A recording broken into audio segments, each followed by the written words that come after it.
नाशिकला कधी काळी पाणी पाजणारी ही नदी होती. आज नाशिककर तिच्या काठाने जातात तर नाक बंद करून घेतात. आपल्याला तो आपला इतिहास परत आणायचा आहे. नुसता पुस्तकात नाही वाचायचा, आपल्याला डोळ्यांनी पाहायचं, आपल्या पोरांना दाखवायचं, आपल्या नातवांना दाखवायचं आहे.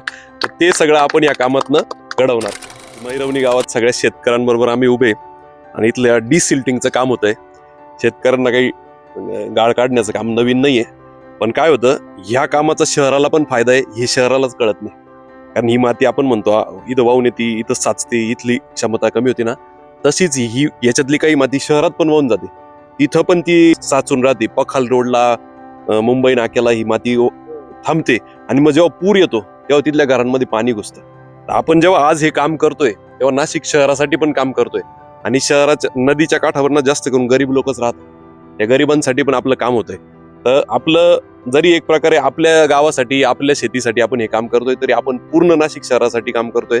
आणि फ्लड मॅनेजमेंट आहे, ही सिल्ट इथं आल्याने हे पाणी पात्राच्या बाहेर येणार आहे, ते आपण त्याची कॅपॅसिटी वाढवल्याने त्यातलं बरंचसं खाली पण मुरणार आहे आणि पात्रात ठिकठिकाणी ते अडणार पण आहे. स्लो डिस्चार्ज नावाचा एक हे असतो की त्या आपण म्हणतो झिरे, जसं झिऱ्यातून पाणी येतं तसं झिऱ्यात ते परतही जातं.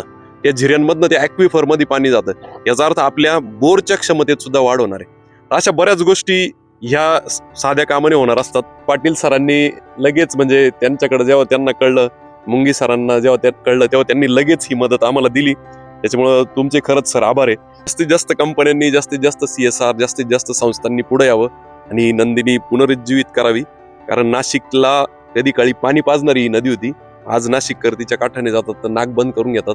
आपल्याला तो आपला इतिहास परत आणायचा आहे. नुसता पुस्तकात नाही वाचायचं, आपल्याला डोळ्यांनी पाहायचं, आपल्या पोरांना दाखवायचं, आपल्या नातवांना दाखवायचं आहे. तर ते सगळं आपण या कामातनं घडवणार.